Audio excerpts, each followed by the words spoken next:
إنا نحن نزلنا الذكر وإنا له لحافظون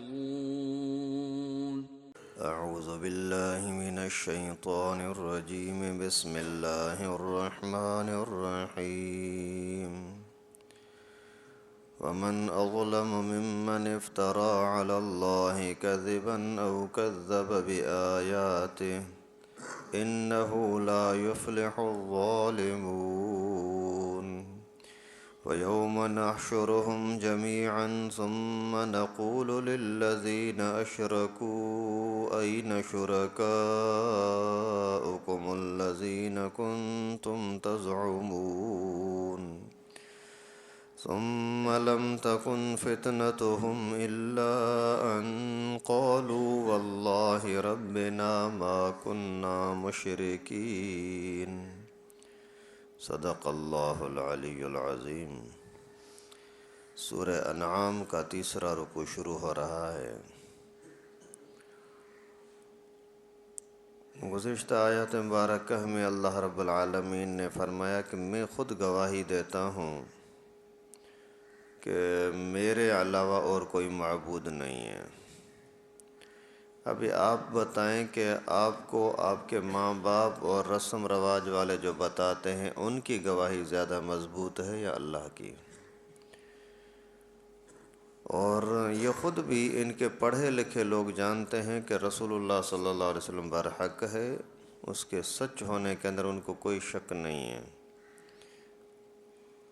اور ابھی جو میں نے آپ کے سامنے تلاوتیں کی ان میں اللہ تعالیٰ فرماتے ہیں کہ اس سے بڑا کوئی ظالم جھوٹا کوئی ہو ہی نہیں سکتا جو اللہ تعالیٰ پر کوئی جھوٹ باندھے۔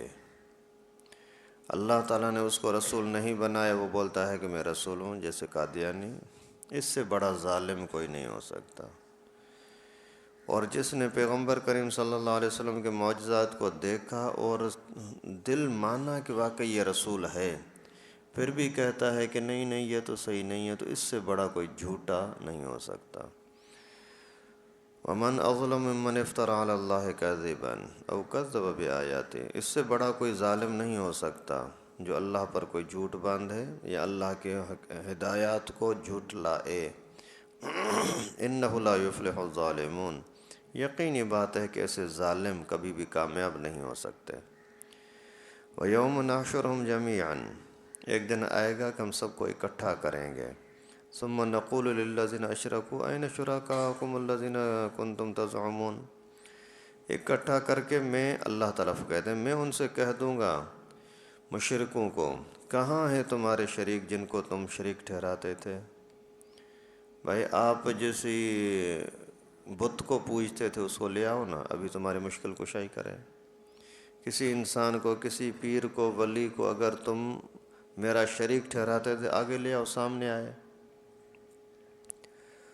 ثم لم تکن فتنتم الا ان قالوا واللہ ربنا ما كنا مشرکین، پھر نہیں چلے گی وہاں ان کی کوئی بھی سازش چالاکی سوائے اس کے کہ وہ صاف کہہ دیں گے اللہ یہ ہمارے رب ہم شرک کرتے ہی نہیں تھے، جھوٹ بولیں گے۔ دنیا میں نبیوں کی بات نہیں مانتے، دین کی بات نہیں مانتے، جھٹلاتے ہیں۔ جب قیامت کے دن ان کو اکٹھا کر کے پوچھا جائے گا بتاؤ کہاں ہے تمہارا خدا، لے آؤ اس کو، تو کہیں گے کہ نہیں ہم تو شرک نہیں کرتے تھے، ہم تو تیری عبادت کرتے تھے۔ ابھی جھوٹ بھی کبھی کسی بندے کے ساتھ چلتا ہے، اللہ کے ساتھ کہاں چلے گا؟ انظر کیف کذبوا علی انفسہم وضل عنہم ما کانوا یفترون۔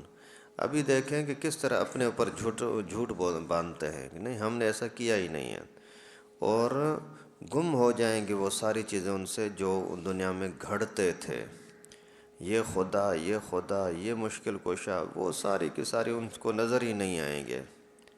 بھلے کوئی پتھر ہو یا سورج ہو یا کوئی انسان ہو، جس کو بھی سجدہ کرتے تھے قیامت کے دن وہ ان کے سامنے ہوں گے ہی نہیں۔ وَمِنْهُمْ مَنْ يَسْتَمِعُ إِلَيْكَ وَجَعَلْنَا عَلَىٰ قُلُوبِهِمْ أَكِنَّةً أَن يَفْقَهُوا وَفِي آذَانِهِمْ وَقْرًا۔ اللہ تعالیٰ فرماتے کچھ لوگ ایسے بھی ہیں جو آپ کی باتیں سننے کے لیے آتے ہیں، لیکن ان کے دلوں پر ہم نے پردہ ڈال دیا ہے، ابھی سمجھتے نہیں، اور ان کے کانوں کے اوپر ہم نے بوجھ ڈال دیا ہے۔ وَإِن يَرَوْا كُلَّ آيَةٍ لَا يُؤْمِنُوا بِهَا، بڑی بڑی دلیلیں بھی دیکھیں پھر بھی ایمان نہیں لے آتے۔ حَتَّى إِذَا جَاءُوكَ يُجَادِلُونَكَ يَقُولُ الَّذِينَ كَفَرُوا إِنَّ هَذَا إِلَّا أَسَاطِيرُ الْأَوَّلِينَ، کچھ لوگ آتے ہیں، باتیں سنتے ہیں، پھر جھگڑتے ہیں، بحث کرتے ہیں، یہ تو پرانے قصے ہیں۔ وَهُمْ يَنْهَوْنَ عَنْهُ وَيَنْأَوْنَ عَنْهُ، اور یہ دوسروں کو بھی روکتے ہیں اسی ہدایت سے، خود بھی بھاگتے ہیں۔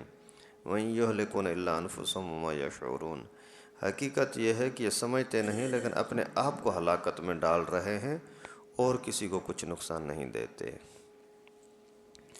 اب ان آیتوں میں اللہ تعالیٰ نے فرمایا کچھ کافر دین کے دشمن ایسے ہیں جو آپ کی باتیں سننے کے لیے آتے ہیں اور پھر کہتے ہیں کہ یہ تو قصے کہانیاں، ہم ان کو نہیں سنتے، نہیں مانتے۔ حقیقت یہ ہے کہ اللہ تعالیٰ نے ان کے دل پر پردہ، کانوں میں بوجھ ڈال دیا ہے، جس کی وجہ سے یہ ان چیزوں کو سمجھتے نہیں ہیں۔ ایک مرتبہ ایسا ہوا کہ ابو جہل تھا، شیبہ، عتبہ، ولید، یہ سارے کافر، کٹر قسم کے کافر تھے۔ انہوں نے بولا کہ چلو کسی ٹائم پر چھپ کر کے نبی کی باتیں سنتے ہیں، کہتا کیا ہے۔ تو پیغمبر کریم صلی اللہ علیہ وسلم قرآن پاک کی تلاوت کر رہے تھے، تو انہوں نے چھپ کر کے کہیں سے سنی باتیں، اور سن کر کے دل کو لگیں، اس کے باوجود کہتے ہیں نہیں یہ تو پرانی قوموں کے قصے پڑھ رہا ہے، قصے بیان کر رہا ہے۔ یہ ہوتا ہے ذہن کا اعتبار۔ اگر نیت خراب ہو تو اچھی چیز بھی بری لگتی ہے، اگر نیت اچھی ہو تو پھر آدمی کو بات صحیح قبول میں بھی آتی ہے اور سمجھ میں بھی آتی ہے۔ آدمی کتنی بھی اچھے بڑے بزرگ کے ساتھ ملاقات کرے، لیکن اگر نیت دل کے اندر اس کا احترام نہیں ہے تو بات سمجھ میں نہیں آئے گی۔ نبی علیہ الصلوۃ والسلام سے بڑا بزرگ کون ہو سکتا ہے؟ لیکن ان کی نیت صحیح نہیں تھی سننے والوں کی، تو بولتے ہیں نہیں یہ تو قصے کہانیاں، یہ کوئی بڑی بات تھوڑی ہے۔ تو جب آدمی شرارت کرتا ہے تو اللہ تعالیٰ فرماتے ہیں میں اسی کے دل پر بھی پردے ڈال دیتا ہوں، کانوں میں بھی بوجھ آ جاتا ہے، پھر اس کو دین کی باتیں سننے ماننے کو دل چاہتا ہی نہیں ہے۔ اللہ تعالیٰ رحم فرمائے۔ تو اللہ رب العالمین نے ان آیتوں کے اندر کافروں کی کچھ خرابیاں بیان کیں کہ اس طرح کی جن کو خرابیاں ہوتی ہیں ان پر مہر لگتا ہے، آپ ان خرابیوں سے اپنے آپ کو بچاؤ۔ ایک تو اللہ تعالیٰ کے اوپر کبھی بھی جھوٹ نہ باندھو، اللہ نے حکم نہیں دیا آپ بولو کہ ہاں یہ اللہ کا حکم ہے، جیسے آج کے زمانے میں بھی لوگ کرتے ہیں، یہ حج کرتے ہیں، یہ نورانی کا حج کرتے ہیں، ہمارے اندرون سندھ میں بھی کہتے ہیں کہ غریباندہ حج ہے، غریباندہ حج۔ تو یہ کہتے ہیں کہ اللہ کا حکم ہے، اللہ اس میں راضی ہوتا ہے، یہ اللہ پر جھوٹ باندھنا ہے۔ اسی طریقے سے کسی پیر ولی، کسی مزار پر جا کر کے خرچہ کرنا اور صدقہ خیرات کرنا، منت ماننا، بھائی اس میں اللہ راضی ہوتا ہے، یہ اللہ پر جھوٹ ہے۔ اللہ اس پر راضی ہوتا ہے جو قرآن میں ہے، بس قرآن سے ہٹ کر کوئی کام کرے اور اللہ راضی ہو، ایسا نہیں ہو سکتا۔ اور اسی طریقے سے پھر جو اللہ کی طرف سے دین آیا ہے اسی کو جھٹلانا، یہ بھی سب سے بڑا ظلم ہے۔